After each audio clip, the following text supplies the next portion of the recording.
మీద వాళ్ళు తీసుకున్న అమెండ్మెంట్ ఇప్పటి వరకు కూడా భారతీయ జనతా పార్టీ చర్చల్లో ఎక్కడ కూడా అమెండ్మెంట్లే అవకాశం ఇవ్వలేదు. అలాంటిది ముస్లిం సోదరిమణుల యొక్క హక్కుల పరిరక్షణ కోసం నారా చంద్రబాబు నాయుడు గారు మన పార్లమెంట్ సభ్యుల ద్వారా బీజేపీ పార్టీకి చెప్పి వాళ్ళ హక్కుల పరిరక్షణ మా చేయమని చెప్పి మరొకసారి మన తెలుగుదేశం పార్టీ పుట్టిన దగ్గర నుంచి కూడా ముస్లింల అభివృద్ధి కోసం ఆనాడు 1982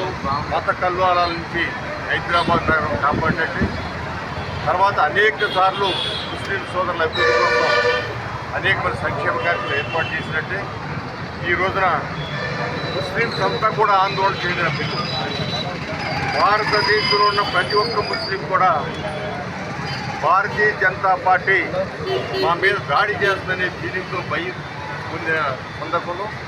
వాటన్నిటికీ అడ్డగడ్డగా నారా చంద్రబాబు నాయుడు ఏదైతే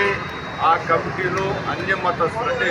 ముస్లిం కాని వారిని ఇతర కమిటీలో వేస్తారని చెప్పి వచ్చిన సూచనని ఆయన తిప్పుకొట్టిన సంగతి కానివ్వండి, ఎవరైతే అన్యాక్రాంతం ఉంటున్న ఆస్తుల్ని అన్యాక్రాంతం చేసిన వాళ్ళకి ఇచ్చేయాలని ఆలోచిస్తున్నారని చెప్పి అనుకున్న ముస్లిం సోదరులందరూ కూడా అలాంటి అవకాశం లేని విధంగా ఏదైతే వాళ్ళు బిల్లు వచ్చిన రోజు నుంచి అన్ని రికార్డులు పరపెట్టుకు ఉండాలి,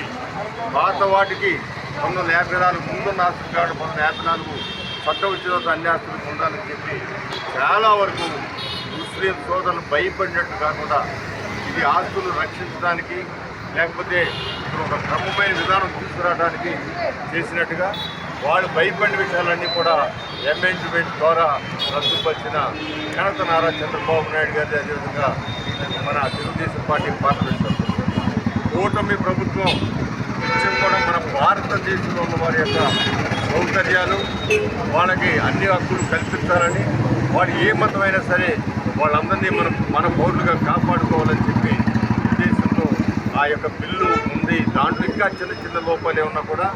ఇంప్లిమెంట్ చేసేది రాష్ట్రం కాబట్టి నారా చంద్రబాబు నాయుడు గారి నాయకత్వంలో ముస్లిం మనోభావాలు ఇప్పుడు కూడా దెబ్బతినకుండా నేను అడ్డుకుంటానని చెప్పి ఆయన ధైర్యంగా చెప్పి ఇవాళ నిలబడి అనేకమైన కార్యక్రమాలకు అమెండ్మెంట్ తీసుకొచ్చిన ఘనత తెలుగుదేశం పార్టీ కూటమిది. అదేవిధంగా దానికి జనసేన అదేవిధంగా బీజేపీ వీళ్ళందరూ కూడా ఈయన నారా చంద్రబాబు నాయుడు గారు చేసిన అంగీకరించిన కూటమి నాయకులందరూ కూడా మనస్ఫూర్తి నిరంతరం ఏ ఒక్క ప్రజలు ఇబ్బంది పడకూడదు, మన స్వార్థం కోసం రాజకీయాలు తెచ్చకూడదనే పద్ధతిలో ముందుకు వెళ్తున్నారు చంద్రబాబు నాయుడు గారు తెలియజేస్తూ ఎల్లవేళ కూడా ముస్లిం సోదరులు కానీ క్రైస్తవ సోదరులు కానీ లేదా ఇతర మతస్థులు కానీ అన్ని మతాలని సమాన దృష్టిలో చూసే వ్యక్తి నారా చంద్రబాబు నాయుడు గారు. అందరినీ కాపాడుకోవాల్సిన బాధ్యత తెలుగుదేశం పార్టీ మీద అని చెప్పే వ్యక్తి నారా చంద్రబాబు నాయుడు గారు.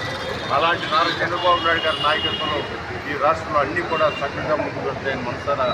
ఆశిస్తూ మీ ద్వారా ప్రజలకి ఎప్పుడు తెలుగుదేశం పార్టీ మీకు అండగా ఉంటుందని తెలియజేస్తాం.